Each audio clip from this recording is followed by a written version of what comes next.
Nemrég azt olvastam, hogy tankoljunk, ugyanis fel fog menni az üzemanyagára, úgyhogy tankolok is.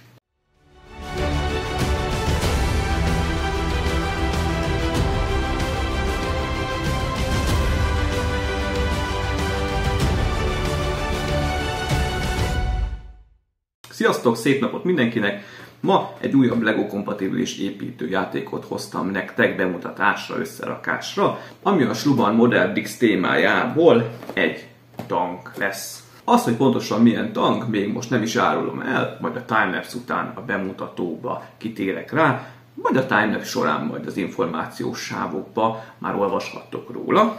De térjünk is rá a doboz dizájnra, ami szinte a megszokott Model Bricks-es dizájnt kapta. Ugye van egy világosabb borítónk rajta a kész modellel, ami azt írja, hogy 2 az 1-ben, tehát elméletileg kétféleképpen is összerakható. Az oldala ugyanazt a fekete keretet kapta, mint a Hammer esetében is volt, és a hátulján pedig láthatjuk ezt a két verziót. Ha jól látom, főleg a lövegrészekben különbözik egymástól, és ugye az alján egy sávval láthatunk további Model Bricks-es termékeket ebből a témából. Ez a készlet 245 darabból áll és 8 éves kortól ajánlott.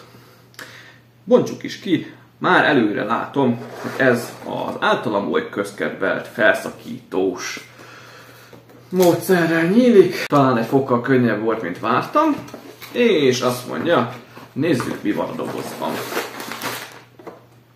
Ennyi. Van benne egy már megszokott prospektus Sluban termékekről. Van 1, 2, 3, 4 darab csomagunk, zacskónk. Ebből egybe, most kezdem érteni a 245 darabot, ugyanis ezek itt valószínűleg a lánctalpnak a részei, ebből azért jó sok van.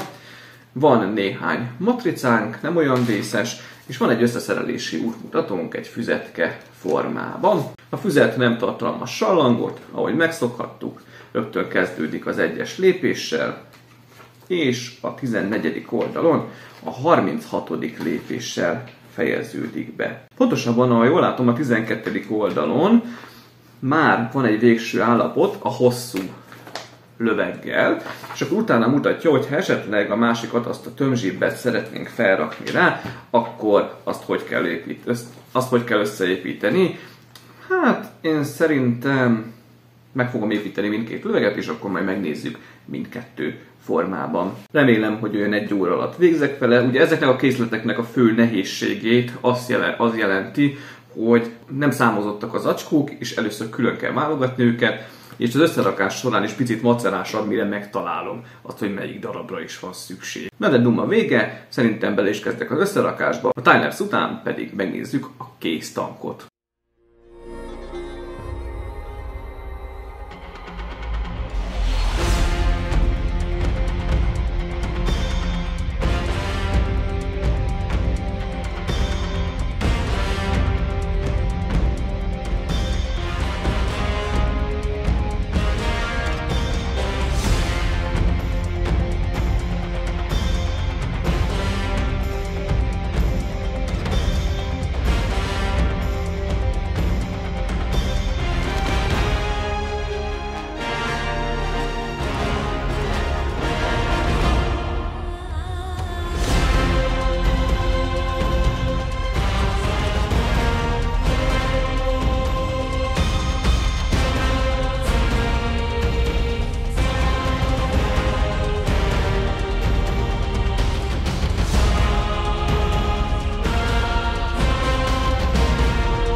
El is készültem a kis harckocsival, durván egy 45-50 percből telt, tehát nem volt olyan vészes, körülbelül ahogy vártam. De nézzük is meg a részleteit, ahogy az elején ígértem a videónak, most már elárulom, bár a timelapse alatti kiírásokból már kitalálhattátok, hogy ez a tank, ez egy német könnyű harckocsi, mégpedig a Weasel AWC, Armored Weapon Carrier rövidítése. Ez egy 1970-es évek végén kifejlesztett kis harckocsi.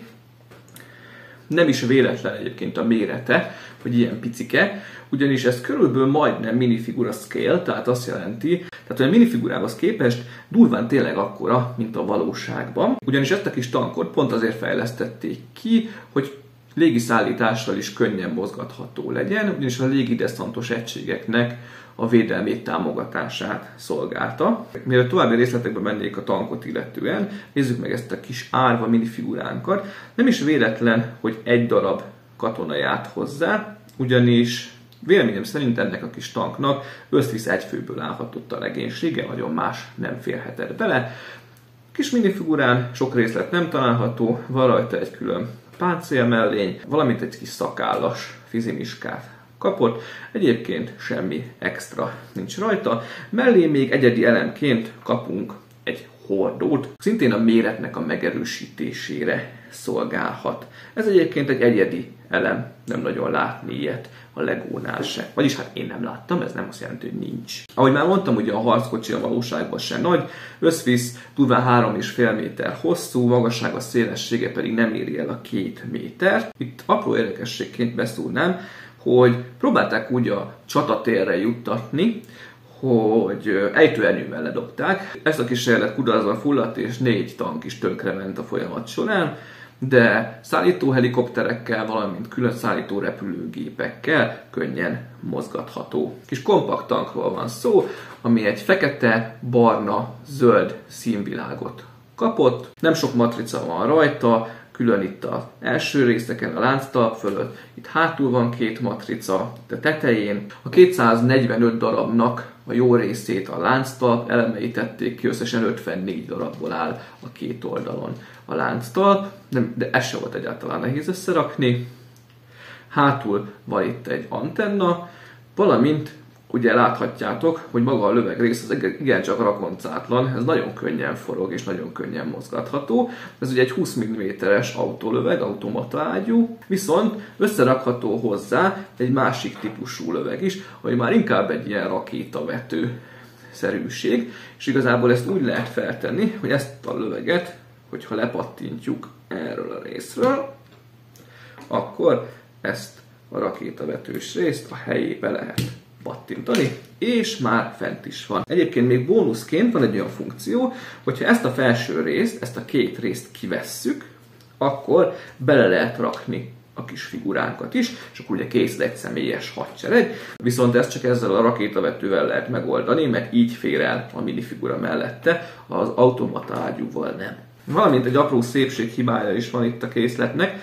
Láthatjátok itt az elején, ez a 2 elem majdnem egyforma. Azért nem egyforma, mert alapjáraton ez a fajta elem kellene, hogy itt legyen, aminek a végén még van egy kis csatlakozó rész, mint a másik oldalon, de sajnos egy ilyen hiányzott a készletből, úgyhogy egy másik sima tetejű zölddel helyettesítettem, amit egyébként fentre kellene berakni, hogyha kiszednénk ezt a részt, beraknánk a minifigurát, akkor így keresztbe elé kellene helyezni, de mivel ez nem egy olyan kötelező elem fentre, ide még jól be is tudtam passzintani. A fényszórói is szépen ki vannak elő dolgozva, itt elő még van egy kis matrica, úgyhogy összességében én ezzel a kis harckocsival teljes mértékben elégedett vagyok. Magát a nevét egyébként, a Weasel-t, ami ugye menyétet jelent, ezt a méretéről és fürgességéről kapta, ugyanis a harctéren sokkal nehezebben detektálható a méreteinek és sebességének köszönhetően. Ha jól tudom, a 90-es évek elejéig futott Weasel 1 néven, aztán még gyártottak belőle néhány példát, Weasel 2 név alatt, kicsit fejlettebb típus volt, de végül annyira nem lett népszerű. Gurulni nem gurul, tehát a lánctalp az nem úgy működik, hogy gurítani lehessen fel alá. De aki szereti a katonai készleteket, azoknak mindenképpen ajánlom. A slubanépítőjáték.hu webshopjában most 6490 forintért be is szerezhető, ami nem egy horribilis ár érte. Ha tetszett ez a kis bemutató, akkor iratkozzatok fel a csatornára, kapcsoljátok be az értesítéseket, dobjatok egy lájkot, hét közepén pedig a Flame Common Room könyvtámasznak a teljes bemutatása lesz soros. Addig is további szép napot mindenkinek, sziasztok!